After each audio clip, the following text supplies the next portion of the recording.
We will see the modifications of the activated sludge process.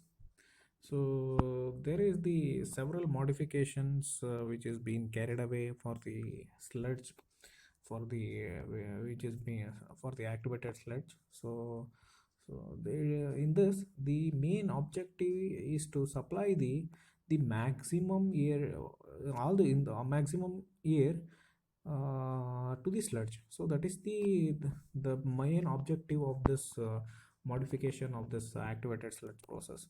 So various development is going on this area for to supply maximum air to the sludge to oxidize and absorb some of the organic matter. So that was the main aim. So in this process, the erosion process where the sewage is being introduced along with the length of the this erosion tank. So in this, that is introduced in the various steps.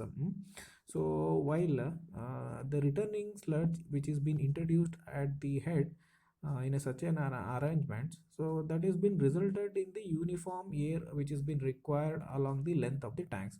So in this process, they were the enabling the large reduction in the size of the erosion tank, and there are two important distinction between the step erosion tank systems and the compared to conventional system. The screened sewage is directly which is allowed to the step erosion tank without any primary settings.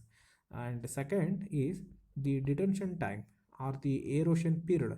So it is erosion period is about 30 hours. Okay. So in the conventional time it will takes about only the 6 hours. So let me see about first about the anaerobic digestions. Okay, anaerobic anaerobic digestion. Okay, in this anaerobic digestion,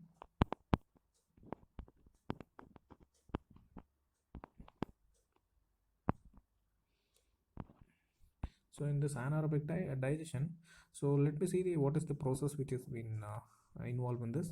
So in this anaerobic digestion, the process of oxidizing this organic matter, so that has been done in the closed vessel. So that is in the absence of air.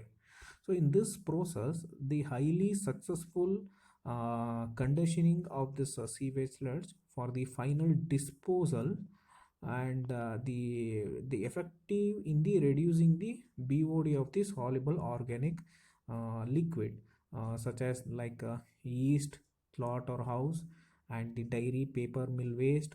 So here the generally whatever the anaerobic process are less effective than compared to the aerobic process, that is mainly because of the small amount of the energy. Okay, so this resultant whatever this which results in the when there is an aerobic anaerobic bacteria which oxidize the organic matter, the anaerobic process, therefore it is a slow and requires the daily loading, a long detention period.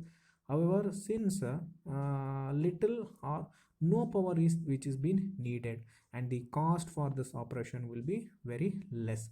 Here the whatever the liquid waste volumes are very small and containing the toxic matters, where there is a high percentage of the readily oxidized dissolved organic matters will be there. So this process has the definite advantage over the anaerobic system, the where the pH in the digester must be controlled near the neutral point. Here the high rate in the case of the high rate anaerobic treatment, the process of consisting of the communication of this waste over the period of 1 to 5 days, 1 to 3 days. So 1 to 3 days, the whatever the settling of these sludges will be takes place, and the this return whatever this return sludge to pass through erosion tank. So there is a no need of sludge digestions, but erosion system must be a large enough to provide a erosion for some period. Okay, so here the whatever the total oxidation system must be a large enough and it has to provide this minimum air, and this oxidation process that is being particularly which is being used for very where there is a provide of this small ventilation. Okay, so because it requires a great deal it requires a great deal with the supervisions. Okay, supervision is mainly more important in the case of high rate aerobic treatments. Okay, in this consider if you for the wet combustions. So wet combustions is a process of pumping the organic wastewater. Okay, so here and the air into the reactor vessel at elevated pressure, the organic functions which undergoes the rapid oxidations, and even though there are the dissolved or suspended in the waste, these rapid oxidations gives off heat to the water by the direct or the by the direct conventional method.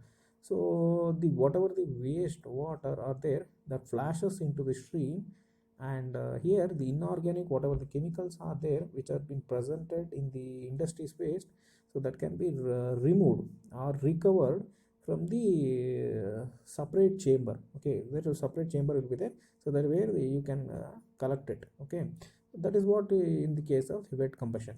But in the case of these spray irrigations, it is not like that.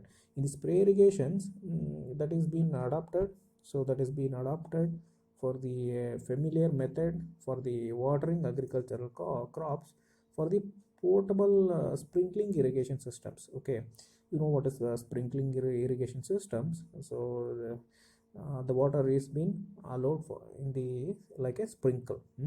So that is a spring in this it has been adoption the watering the wastewater is been adopted like a sprinkle irrigation system. Okay, here the whatever the wastewater are there, so that is being pumped, and the portable pipes are there, it is been self-actuated, and at the ends it has been at the ends it has been sprinkle heads. So this sprinkle heads will be there, so water will be get sprinkles. Okay, so this lightweight aluminum or granulized pipings, so that is been equipped with a very quick assembly pipe joints, so that can be easily moved and easily it can be fixed.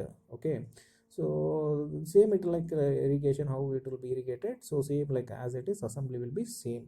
Okay, that in the case of this waste are being applied on this as a rain to the surface of the soil, which where the objective which has been applying the maximum amount that can be observed without the surface runoff. Okay, so it can be applied till it absorbs, and there should not be any runoff. Runoff means the flowing of the water should not be there. Okay, and damage over the cover crops. Okay, so that's what it's been carried away in the case of the spray irrigation.